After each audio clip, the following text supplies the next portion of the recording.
विवेक पांडे। अगस्त के महीने में मध्य प्रदेश में भारी सियासी बवाल होने वाला है। सत्ताधारी दल बीजेपी जहां तिरंगा यात्रा के जरिए जनता के बीच जाने वाली है, तो वहीं कांग्रेस 1942 में महात्मा गांधी की अगुवाई में हुए अगस्त क्रांति आंदोलन से प्रेरणा लेकर मध्य प्रदेश में एक ही महीने में 4 बड़े आंदोलन करने जा रही है। दोनों ही दलों ने इसकी तैयारियां शुरू कर दी है। जहां बीजेपी स्वाधीनता दिवस के मौके पर प्रदेश में तिरंगा यात्रा निकालने जा रही है, तो हर घर में तिरंगा फहराया जाएगा। इसके लिए बूथ स्तर तक समितियां भी काम करेंगी। हर समाज, हर वर्ग, हर घर में तिरंगा अभियान चलेगा और हर घर तिरंगा अभियान उत्सव के रूप में चलाया जाएगा। 11 अगस्त से इसकी शुरुआत होने जा रही है। हर घर तिरंगा अभियान हफ्ते भर चलेगा और इसको लेकर राजधानी में एक बैठक हुई, जिसमें 1.5 करोड़ घरों में तिरंगा फहराने का संकल्प लिया गया है। पार्टी के सभी विधायक, सांसद, महापौर, नगर निगम अध्यक्ष, जिला पंचायत अध्यक्ष, जिला परिषद अध्यक्ष, सरपंच भी हर घर तिरंगा अभियान में योगदान देंगे। पूरी व्यवस्था की जा रही है। संगठन, सरकार मिलकर ये अभियान चला रहे हैं। तो कांग्रेस की बात करें तो महात्मा गांधी की अगुवाई में अगस्त क्रांति आंदोलन से प्रेरणा लेकर मध्य प्रदेश में 4 बड़े आंदोलन कांग्रेस करने जा रही है और यह आंदोलन कांग्रेस के दिग्गज नेताओं की मौजूदगी में प्रदेश के अलग अलग पावर सेंटर्स जैसे कि ग्वालियर, चंबल, मालवा, उज्जैन में होंगे। विपक्ष, किसान, युवा वचन पत्र के वादे, कर्ज, महंगाई, कानून व्यवस्था के मुद्दों पर सरकार को घेरेगा। इसी मुद्दे पर आज करेंगे विस्तार से चर्चा। कुछ मेहमानों को आपके साथ जोड़ेंगे। पूरे मामले पर सियासी बयानबाजी सुनिए।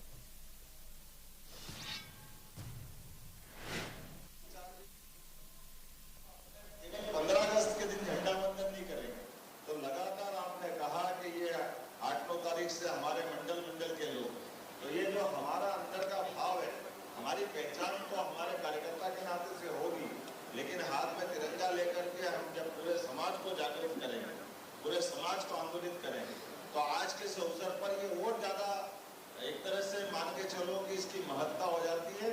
जब अगल बगल के देशों में हम देखें, हमारे साथ आजाद हुए या हमारे बाद आजाद हुए, उन देशों के अंदर के लोकतंत्र की हालत क्या हो गई है। 2 दिन पहले का घटनाक्रम बांग्लादेश का देखे, बगल में हमारे साथ 14 अगस्त में आजाद हुआ पाकिस्तान का देखे, या उसके बगल में हमारे पास लंका की हालत देखे। ये हालत इसलिए हुई कि उनके साथ समाज में इस प्रकार की चेतना जागृत करने के लिए ऐसे राष्ट्रवादी दलों का अभाव हुआ और उनकी दुर्दशा हुई। और हम अपने लिए गौरवान्वित थे यशस्वी प्रधानमंत्री के नेतृत्व में, जो 2014 में जिस प्रकार से उन्होंने पूर्ण बहुमत की सरकार बनाई और आजादी के बाद ये जिस चुनाव हुआ, तो ये तीसरा ऐसा हमारे प्रधानमंत्री की माध्यम से सरकार बनी। जोरदार अभिनंदन करें। देखिए, निश्चित रूप से जिस प्रकार से प्रदेश में की सरकार लगातार हमारे मध्य प्रदेश के जनता के साथ वादा खिलाफी कर रही है, चाहे वो माता बहनों को, लाडली बहनों को 3000 रुपये देने की बात हो, चाहे गेहूं पर 27 रुपये देने की बात हो, चाहे 3000 में धान खरीदने की बात हो, चाहे रोजगार की बात हो, चाहे और भी बहुत सारे जो विषय हैं मध्य प्रदेश की जनता से जो वादे किए गए थे, उन वादों को पूरा नहीं किया गया। उनकी जनता के साथ वादा खिलाफी की गई है। इन तमाम मुद्दों को लेकर के और लगातार जो प्रदेश में जो भ्रष्टाचार हो रहे हैं, हमने व्यापम का घोटाला मध्य प्रदेश में देखा और उससे भी बड़ा घोटाला, नरसिंह घोटाला हमारे प्रदेश में सामने आया। तो ये सारे विषयों को लेकर के एक चरणबद्ध तरीके से पूरे मध्य प्रदेश में हम सरकार को घेरने का काम करेंगे और सरकार को कटघरे में खड़ा करने का काम करेंगे।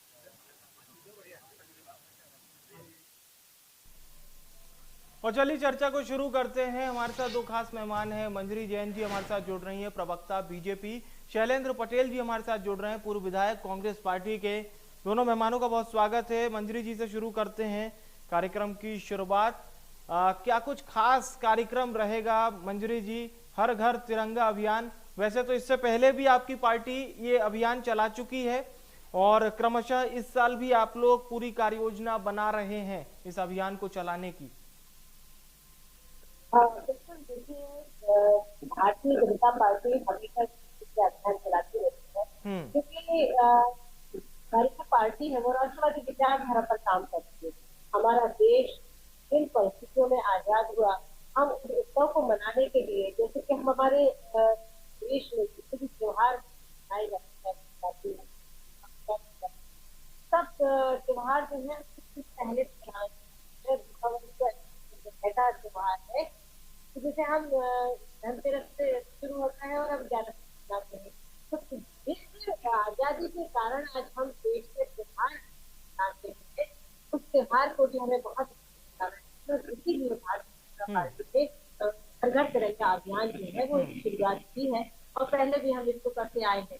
तो निश्चित तौर पर हमारे जो युवा है, जो आगे है, वो इस समझ सकेंगे कि हमने कैसे आजादी प्राप्त की और हमें आजादी को कैसे अक्षुण्ण बनाना है, कभी एक संदेश जाता है। तो ये इस तरीके का हमारा ये प्रोग्राम है। बाकी भारतीय जनता पार्टी जो है वो हमेशा देश विकास के लिए और आज के माननीय नरेंद्र मोदी के नेतृत्व में आज देश जो है वो सर्वांगीण विकास कर रहा है और पूरी दुनिया के सामने आज भारत माता का जो देश है वो ऊंचा करने का काम किया है भारतीय जनता पार्टी की सरकार ने माननीय नरेंद्र मोदी जी के नेतृत्व में।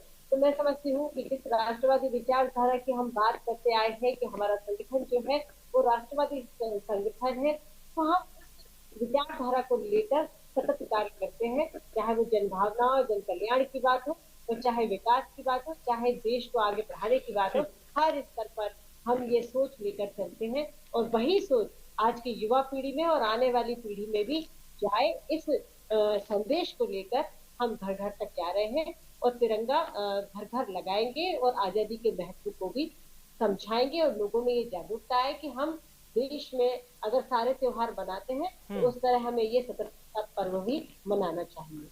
शैलेंद्र जी का रुख करते। शैलेंद्र जी, अगस्त क्रांति से जोड़कर देखा जा रहा है कांग्रेस के इस पूरे प्रोग्राम को, क्या कुछ शामिल रहेगा आपकी पार्टी द्वारा चलाए जाने वाले इस खास कार्यक्रम को लेकर? जी देखिए विवेक जी, क्योंकि मध्य प्रदेश में चुनाव की बेला समाप्त हो गई, विधानसभा चुनाव हुए लगभग 8 महीने हो गए और लोकसभा चुनाव भी आज खत्म हो गया और पिछले महीने से जब नीट का और नर्सिंग का घोटाला आया उसके खिलाफ पूरे मध्य प्रदेश के तमाम जिलों में कांग्रेस पार्टी ने प्रदर्शन किया था। भोपाल में लगातार प्रदर्शन हुआ था।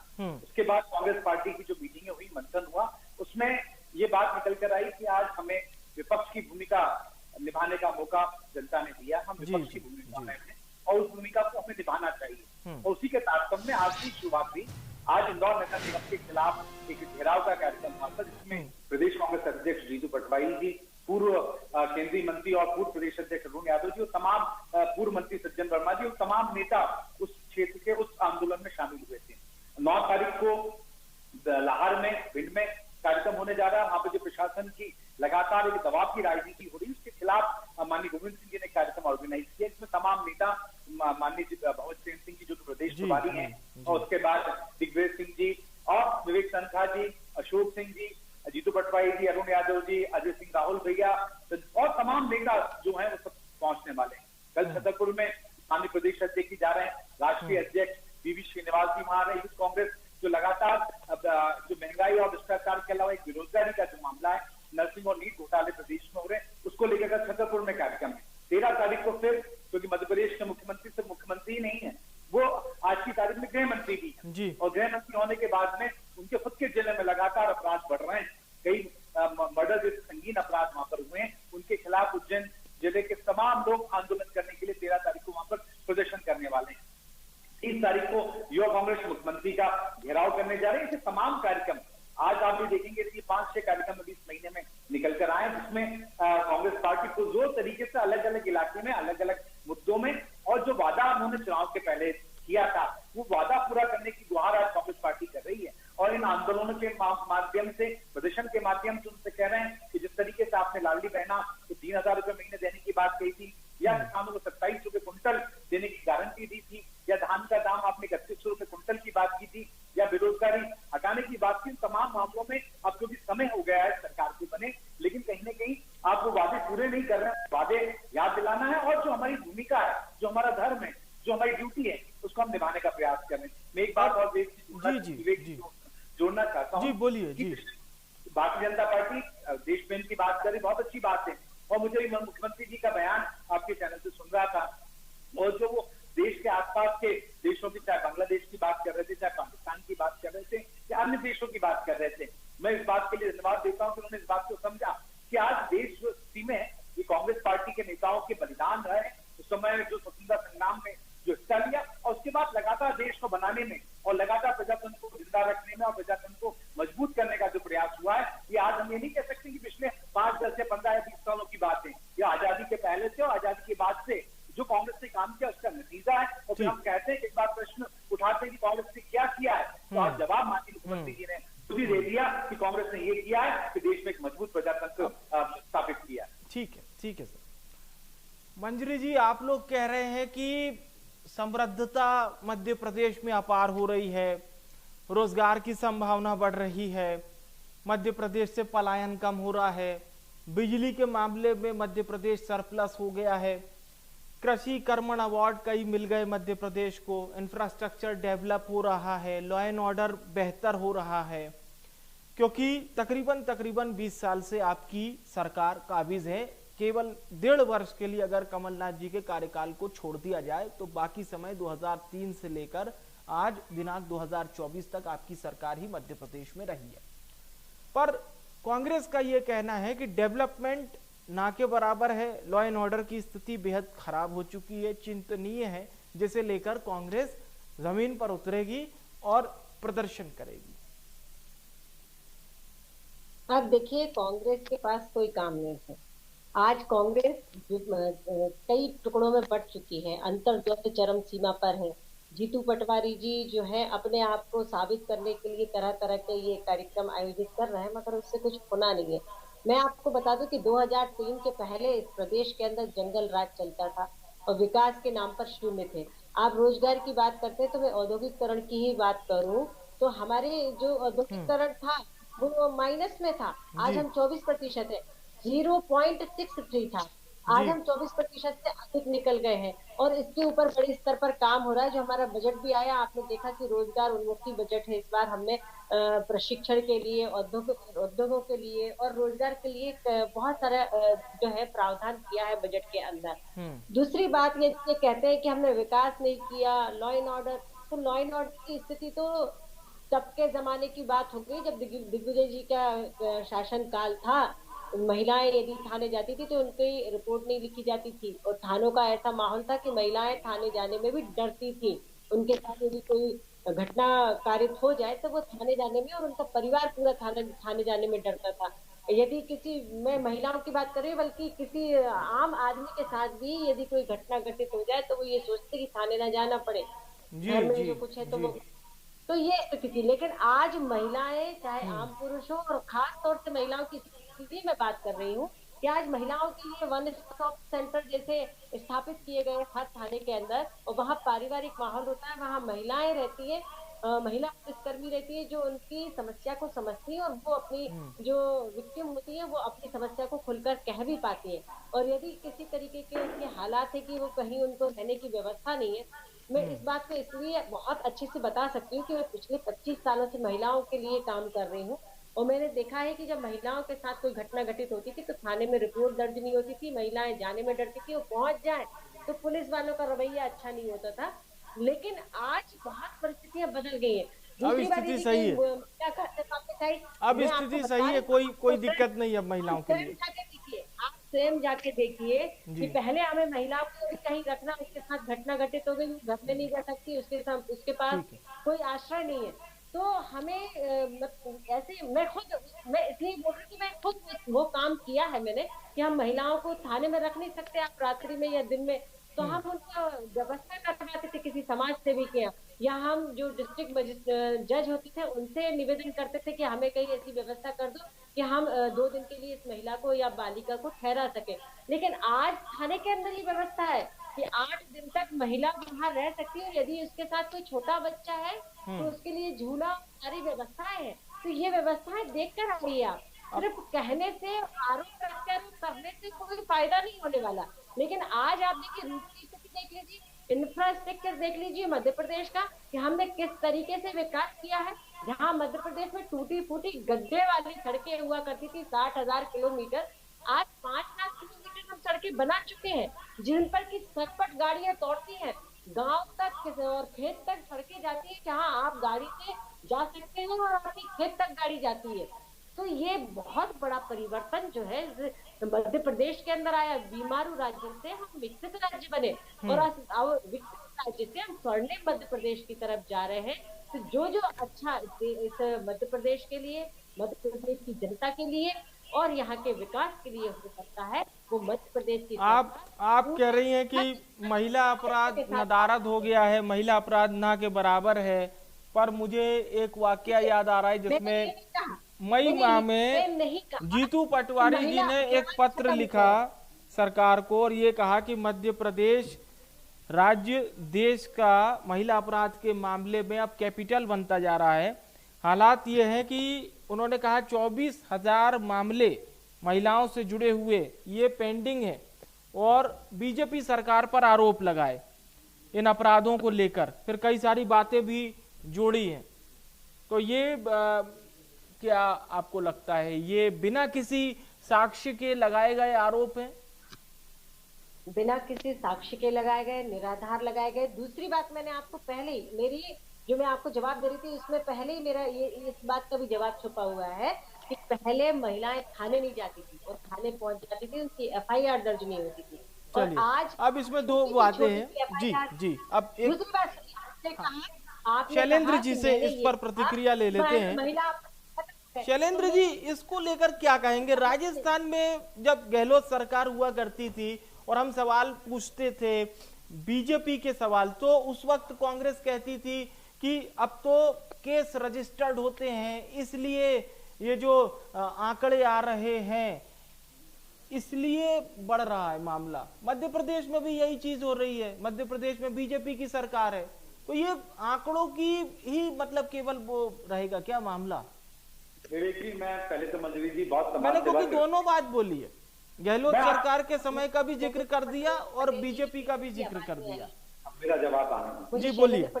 मंजरी जी को बहुत बहुत साधुवाद, वो महिलाओं के लिए काम करती, बहुत बहुत धन्यवाद। मैं एक छोटी सी गुजारिश कर रहा हूँ। आपने कहा कि मध्य प्रदेश में रिपोर्टें लिखने लगी हैं, महिलाएं थाने जाने लगी, तो वो क्या कह रहे हैं कि जो देश के अन्य भाजपा शासित प्रदेश हैं, क्या वहां पे महिलाएं थाने नहीं जा पा रही हैं? क्या उनकी रिपोर्टें वहां नहीं लिखी जा रही? क्या सिर्फ मध्य प्रदेश में ऐसा हो रहा है? क्योंकि जो नेशनल क्राइम रिपोर्ट है उसके अंतर्गत कभी हम दूसरे स्थान पे आ जाते हैं, कभी तीसरे स्थान पे आते हैं। ये तो राष्ट्रीय आंकड़े हैं, कोई कांग्रेस के आंकड़े तो है नहीं। और जो पेंडिंग के रिकॉर्ड हैं ये भी नेशनल क्राइम रिपोर्ट के जो आंकड़े, उनके आधार पर जीतू पटवारी जी ने बात कही थी। और अपने हम कहें उसका ये तर्क दें कि अब रिपोर्टें ज्यादा लिखने जाने लगी हैं, तो क्या अन्य जो भारतीय जनता पार्टी शासित राज्य हैं, क्या उन पे रिपोर्टें नहीं लिखी जा रही? क्या सवाल ये है। लेकिन हम इस तरीके से सत्ता पक्ष की ओर से ये कहा जा रहा है कि NCRB के ये जो बढ़ते आंकड़े हैं वो इस बात का सबूत है कि मध्य प्रदेश में ऑन रजिस्टर्ड अपराध हो रहे हैं, रजिस्टर किया जा रहा है। मैं यही तो कह रहा हूँ, क्या दूसरे जो भारतीय जनता पार्टी शासित राज्य हैं, क्या वहाँ पे रिपोर्टें नहीं लिखी जा रही? क्या वहाँ पे इसका शासन भारतीय जनता पार्टी का कमजोर है कि वहाँ पे महिलाएं नहीं जा पा रही? क्या आप ये तर्क देके अपने अन्य राज्यों को आप इस तरीके से बात करेंगे? ये तो बात घुमाने की बात हो गई। सच को स्वीकारना चाहिए। अगर ये कहते कि नहीं, अगर बढ़ रहे हैं तो हम रोकने का प्रयास करेंगे, ये हमने प्रयास किए और हम आगे बढ़ेंगे, तो समझ में आता। लेकिन हम इस बात का ये तर्क दे देंगे कि वो तो रिपोर्टें लिखने आने लग गई कि आंकड़े बढ़ रहे हैं, तो हम उनकी समस्याओं का समाधान नहीं कर पाएंगे। दूसरी बात, हम राज्य की करने की कोई वाली बात नहीं। तो आप बताइए, इंदौर में आज प्रदर्शन था, कल ईडी ने रेड डाली, क्या वहां पर भ्रष्टाचार नहीं हुआ? क्या आप बताइए, क्या घोटाला नहीं हुआ? क्या मध्य प्रदेश में नर्सिंग घोटाला नहीं हुआ? क्या CBI आकर जांच कर रही, वो नहीं हुई है? क्या बेरोजगारी नहीं बढ़ रही है? क्या हम इन बातों का जवाब दें? फिर हम कहते हैं कि 20 साल पहले ऐसा था, तो हम ये भी देखें कि सन 47 में देश कैसा था। पहले तो हमें खाने को अनाज नहीं मिलता था, फिर क्यों मिलने लगा? फिर हरित क्रांति आई। तो ये तो विकास की प्रक्रिया है। अगर हम 20 साल 22 साल पुरानी बात करके आज के विकास को हम कहेंगे कि ये हो गया, तो एक सिलसिलेवार जो विकास होता है। तो मंजरी जी का ये कहना है कि महिलाएं अब निर्भय हो गई हैं, वो पहले जैसा बर्ताव अब नहीं रहा उनसे। मैं ये कह रहा हूँ कि मध्य प्रदेश में निर्भय हुई है, बाकी प्रदेशों में नहीं हुई है। क्या किस मध्य प्रदेश में रिपोर्टें ज्यादा लिख रही जा रही, इसलिए अपराध नहीं बढ़ रहे हैं? वो तो अन्य राज्यों में रिपोर्टें नहीं लिखी जा रही। क्या ये इल्जाम लगा रही? क्या मंत्री जी, जो उनके दूसरे भारतीय जनता पार्टी से शासित प्रदेश हैं, क्या वहां पे अपराध तो हो रहे हैं, लेकिन क्या वहां की सरकार रिपोर्ट नहीं लिख रही? क्या उनका मतलब तो यही हुआ जो कहने का आशय है कि मध्य प्रदेश में रिपोर्टें लिख रहे हैं, और जो NCRB के रिकॉर्ड है वो तो सारे देश का है। तो वो उसमें इस तरीके की बात तो कहीं समझ में नहीं आती है, क्योंकि वो भी तो राज्य है। हम इस तरह की बात करेंगे, लेकिन आज मंत्री की अगर बढ़ के ये कहती कि हमारे प्रयास हैं, हम कोशिशें कर रहे हैं, तो वो बात आती है। खैर कोई बात नहीं, उनको भारतीय जनता पार्टी का पक्ष रखना। ठीक है, मंत्री जी से सीधा जवाब रहेगा। मंत्री जी, ये बात जो है कि आपने कहा अपराध घट रहे हैं, रजिस्टर्ड हो रहे हैं, इसलिए संख्या बढ़ रही है, लेकिन एनसीआरबी के आंकड़े कहते हैं कि मध्य प्रदेश में अपराध घटे नहीं बल्कि बढ़े हैं। मुझे एक तो शैलेंद्र जी की बिल्कुल भी शुरू से पूरी डिबेट में आवाज नहीं आई है, अगर आप जो पूछ रहे हैं और उन्होंने क्या कहा है तो थोड़ा सा मुझे बता मैं शॉर्ट में समझा देता हूं। शैलेंद्र जी ने ये कहा है कि केवल मध्य प्रदेश में ही महिलाएं आत्मनिर्भर और निर्भय नहीं हुई हैं, देश के तमाम राज्यों में यही हाल है, महिलाएं आत्मनिर्भर भी हो रही हैं, निर्भय भी हो रही हैं। देखिए, मैं ये कहना चाहती हूँ कि हमने महिलाओं के सशक्तिकरण के लिए जितने अच्छे काम कर सकते थे, ऐतिहासिक काम किए हैं। हमने आर्थिक रूप से, शैक्षणिक रूप से, सामाजिक रूप से और अब उससे बढ़कर नीति निर्धारण में भी उनकी सहभागिता सुनिश्चित करने का काम किया है। तो भारतीय जनता पार्टी की सरकार में हुआ, हम महिला आरक्षण बिल लेकर आए। हमने पुलिस की नौकरियों में 50% आरक्षण दिया ताकि हमारी जो महिलाएं हैं, मैं हमेशा सोचती थी कि पुलिस में महिलाएं क्यों नहीं है, लेकिन ये हमारी सरकार ने कर दिखाया। तो आज हमें पुलिस थानों में महिलाओं की संख्या भी दिखती है और महिलाओं की सुनने वाली भी वहाँ महिला पुलिसकर्मी मिलती है। तो ये बहुत बड़ा जो अंतर है हमें देखने को मिलता है। और निश्चित तौर पर अगर आप कहें तो हमने शिक्षा के क्षेत्र में भी अच्छा काम किया है। और सिर्फ महिलाओं की बात क्यों मैं कर रही हूँ, लेकिन हमने जो 4 जातियां, जो माननीय प्रधानमंत्री जी कहते थे, किसान, युवा, महिला और गरीब, इनके कल्याण के लिए, इनके आर्थिक सशक्तिकरण के लिए, इनके संपूर्ण विकास के लिए जितनी भी जन कल्याणकारी योजनाएं आई उनको धरातल पर लेकर गए। और खासतौर से और महिला और खासतौर से बात करूं तो आज महिलाओं के लिए ये मोदी सरकार। चलिए, आपकी बात पे एक फाइनल कमेंट ले लेते हैं शैलेंद्र जी से। शैलेंद्र जी, अभी हाल ही में मुख्यमंत्री के सामने वरिष्ठ अधिकारियों ने एक प्रेजेंटेशन दिया था जिसमें यह बताया गया था कि 2022-23 के मुकाबले 2023-24 के जो आंकड़े हैं अपराध के वो कम हो गए हैं। अलग अलग तरीके से समझाया गया था, जिसमें डकैती, हत्या का प्रयास, सामूहिक दुष्कर्म, दहेज प्रताड़ना, चोरी, नाबालिगों के विरुद्ध अपराध और भी तमाम अपराध शामिल थे। देखिए, ये आंकड़ों की बाजीगरी करना जब बंद होगी, जब ही जाके प्रदेश में अपराध रुकेंगे। अगर हम स्वीकारेंगे नहीं कि अपराध बढ़ रहे हैं तो फिर हम अपराध की रोकथाम के प्रयास उस तरीके से नहीं होंगे। अब दूसरे क्राइम्स बढ़ गए, अब साइबर क्राइम बढ़ गया। पहले साइबर क्राइम नहीं था तो उसकी बात वो नहीं करेंगे कि अब पहले कितना था, कितने था। अब डाकू बचे नहीं तो निश्चित रूप से डकैती कम होगी। लेकिन जो बात कुल मिला के ये है कि आए दिन हम न्यूज़पेपर में और आज के टीवी चैनलों के माध्यम से हम रोज कहीं ना कहीं ये चीजें देखते हैं, सुनते हैं कि आज फलानी जगह महिलाओं के साथ ये अत्याचार या ये उनके साथ हुआ है, या कहाँ कितने मर्डर्स हुए हैं, या कितने जानलेवा। निश्चित रूप से एक खौफ जो पुलिस का होना चाहिए, एक डर जो होना चाहिए, एक प्रशासन में जो पकड़ होनी चाहिए, वो पकड़ की कहीं ना कहीं कमी है। और ये भीतफुल रवैये के कारण और इनको स्वीकार नहीं किया। चलिए, ठीक है, इसी के लिए आपकी पार्टी ये बड़ा आंदोलन भी करने जा रही है, 4 बड़े आंदोलन। मैं बहुत बहुत धन्यवाद करूंगा मंत्री जी, शैलेंद्र जी, हमारे साथ इस खास चर्चा का हिस्सा बनने के लिए। आप दोनों मेहमानों का बहुत बहुत शुक्रिया, धन्यवाद। आज हम बात कर रहे थे मध्य प्रदेश में बीजेपी और कांग्रेस दोनों के ही कार्यक्रमों की। कार्यक्रम कैसे, मैं आपको शॉर्ट में बता देता हूं। बीजेपी हर घर झंडा अभियान चलाएगी, तकरीबन 1.5 करोड़ झंडे मध्य प्रदेश में फहराए जाएंगे, प्रत्येक घर में इसको शामिल किया जाएगा। दूसरी ओर कांग्रेस है, 4 बड़े आंदोलन करने जा रही है और प्रमुख मुद्दा है लॉ एंड ऑर्डर, प्रमुख मुद्दा है किसान, प्रमुख मुद्दा है युवा, प्रमुख मुद्दे की संख्या कांग्रेस के पास काफी ज्यादा है। कांग्रेस का यह कहना है कि सरकार ने जो वादे चुनाव से पहले किए थे उसे निभाया नहीं, बल्कि केवल और केवल घोषणा पत्र की बातों को कोरा छोड़ दिया। बीजेपी का यह कहना है कि कांग्रेस सिर्फ विरोध के लिए विरोध करना ही जानती है, उसके पास ऐसा कुछ भी साक्ष्य मजबूती तौर पर नहीं है जिससे वो बीजेपी का सामने से विरोध कर सके। इसीलिए कांग्रेस ने यह हथकंडा अपनाया है। आपको क्या लगता है, इस पर सोचिएगा जरूर। फिलहाल के लिए बड़ी बहस में इतना ही।